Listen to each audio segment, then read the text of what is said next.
We hadn't always been here, but the neighborhood has. Even before it was a neighborhood on Earth, this one had been here. Here for those that would be lost on those cursed grounds. Here for those who would die long before their real life ever truly began. Here for those who never really wanted to grow up. We come from different times, and from different lives. But one thing remains true for all of us. We lived on the earthly realm of the neighborhood at some point in our lives, and died long before our time was supposed to come. We don't remember much of our lives in the cul-de-sac since the last member of our group joined us, and certainly we won't remember now until the next spirit comes. But here's what we do know. Rolf was the first one to come here.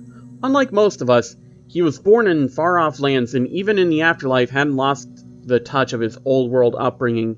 He lived in the neighborhood before it was developed. The son of a shepherd, he and the rest of his family came to start a farm on the lands that would soon turn into the place we would all eventually reside in. He died in 1903. While tending to the family's animals, the bull broke loose from its pen, and in Rolf's efforts to stop the beast, he was trampled to death. That is why, even though he brought many of his family's livestock with him in spirit, he chose not to bring the cattle along. He continues to go about the farm's business on a daily basis, but is more than happy to occasionally neglect them to play with the other children of the neighborhood. Johnny was always the lonely child. In fact, Rolf actually became the first human friend ever when he came to the cul-de-sac after his death. His parents moved into the grounds of Rolf's former farm not long after his death. With no other children around and no field work to take up his time as it did Rolf's, Johnny drew into his own mind to a great extent. From that, Plank was born. Together they wandered about the countryside, climbing trees and getting themselves in trouble. Sadly, this didn't last forever, as a few years later, Johnny became bedridden with illness. In 1922, he died after a long battle with tuberculosis. He saw his imaginary friend Plank standing by him to his last breath.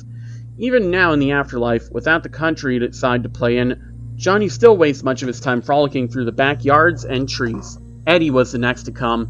Eddie was born in New York City, but moved to the neighborhood in 1932, just as the Great Depression was hitting full swing. The neighborhood, while still different, was beginning to take form from the fields of its past as families moved in and split up the lands that had once belonged to Rolf's family.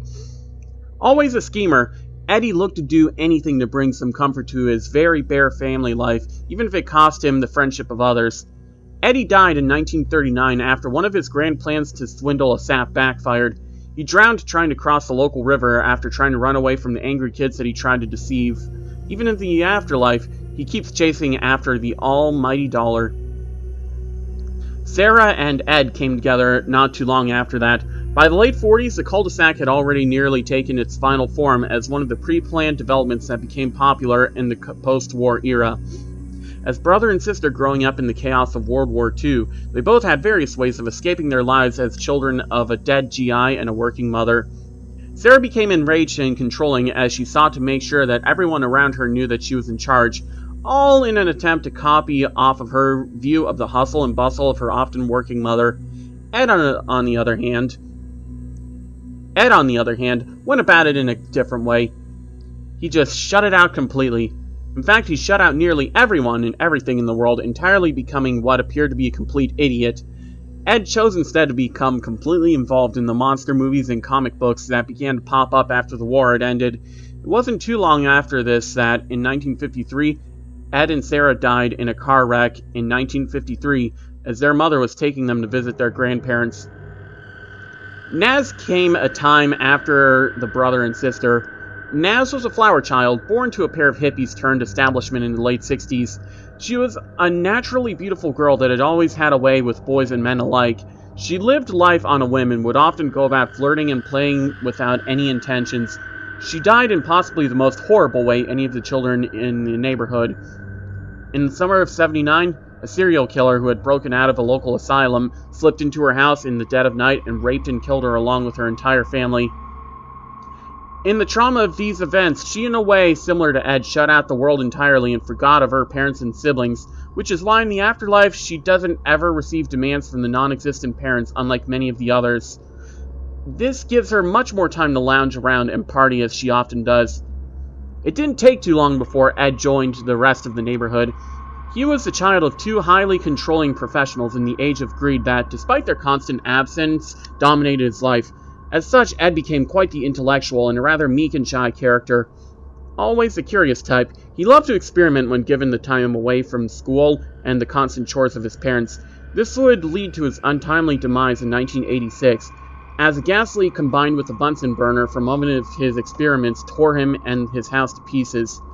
Being the timid and subservient type between various misadventures, Ed continued to follow the written orders of his parents long after his death. Kevin was the next to join the group. He was born to the day of Ed's death and is in many ways his polar opposite. Kevin came from a broken home and developed a bold personality. In life, he was cynical and angry and took it out on many of the other children. His abusive father would rarely pay him any attention in life and would end up bringing about the end of it. In a drunken rage, his father beat him after Kevin attempted to stand up to him. He died on the way to the hospital in the winter of 1999, with his father spending the rest of his life in prison. In the afterlife, Kevin changed his perception to the opposite of what his life really was, with a distant father who would shower him with gifts. However, he continued to maintain his bullying even in death.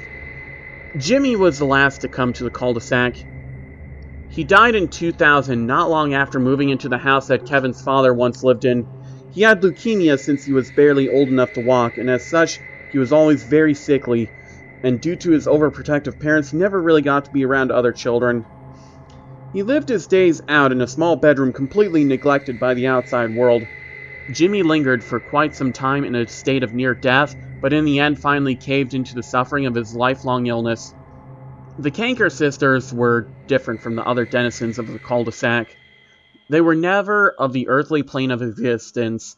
Instead, they are the children of demons, not too dissimilar from the succubi of human lore.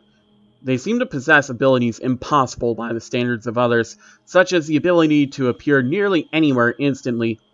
They were sent from hell to torment the already tortured souls of the neighborhood. Surprisingly, they are attracted to the Eds for unknown reasons, although it is speculated that they are the weakest-willed members of the neighborhood and are seen as easy targets by them. Despite that, they are nearly universally loathed and often feared by everyone, including the Eds.